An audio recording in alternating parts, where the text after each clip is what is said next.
बिहार की राजधानी पटना में आपका स्वागत है। लेकिन क्या आप जानते हैं कि ब्रिटेन के स्कॉटलैंड में भी एक पटना है। बिहार के इस पटना से 10,000 किलोमीटर दूर दून नदी के किनारे बसे उस पटना का एक गहरा रिश्ता भी है इस पटना से। स्कॉटलैंड के इस गांव का नाम पटना रखा जाना महज एक संयोग नहीं है, इसके पीछे एक इतिहास भी है। इसकी शुरुआत होती है 1744 में, जब स्कॉटलैंड रोजमाउंट के surgeon William Fullerton British east India company की नौकरी लेकर बिहार आए। वे कंपनी की नौकरी में अगले 22 वर्षों तक रहे।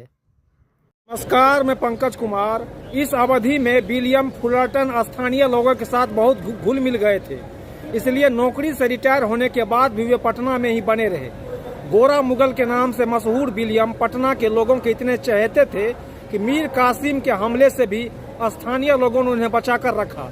वे अकेले यूरोपियन थे जो उस समय हमले के बाद भी बचे रहे।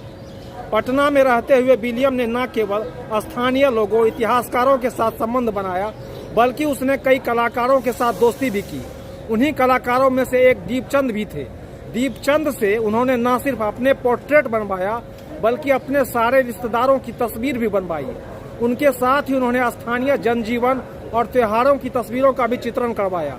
ये तस्वीर अब विक्टोरिया एंड अल्बर्ट म्यूजियम के संग्रह में है। उन दिनों पटना और उसके आसपास धान की खेती बड़े पैमाने पर की जा रही थी, और जो चावल तैयार हो रहा था वह बहुत ही उम्दा किस्म का होता था। पर्सिया, ईरान में उस चावल की ज़बरदस्त मांग थी। विलियम फुलरटन ने चावल के धंधे में हाथ डाला। वे यहाँ से चावल, जो पटना राइस के नाम से जाना जाता था, ब्रिटेन भेजने लगे। उन्हीं दिनों उनके भाई जॉन फुलरटन भी पटना आ गए। वे ईस्ट इंडिया कंपनी की सेना में मेजर जनरल थे और पटना में तैनात थे। वहीं 1774 में उनके बेटे का जन्म हुआ। उसका नाम चाचा के नाम पर विलियम फुलरटन रखा गया। विलियम ने चावल के धंधे में बेशुमार धन कमाया। पटना में ही उन्होंने आखिरी सांस ली। उनके भाई जॉन फुलरटन भी रिटायर हो गए। जॉन अपने परिवार को लेकर स्कॉटलैंड लौट गए। तब तक यह परिवार काफ़ी संपन्न हो चुका था। इस परिवार ने वहाँ काफ़ी संपत्ति खरीदी। यह एक जमींदार परिवार बन चुका था। विलियम ने खदानों के कारोबार में हाथ डाला। इस इलाके में कोयला और चूना प्रचुर मात्रा में मौजूद था।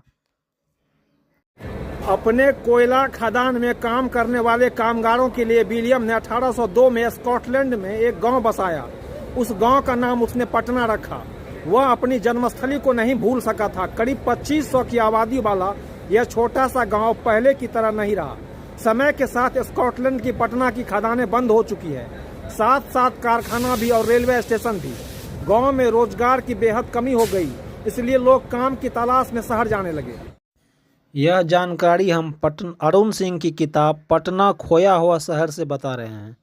हम पटना के लोग स्कॉटलैंड के पटना के बारे में भले ही नहीं जानते हों, पर वहाँ अधिकतर लोगों को बिहार के इस पटना और अपने पटना के संबंधों के बारे में खूब पता है। आप देख रहे हैं पंकज का संवाद।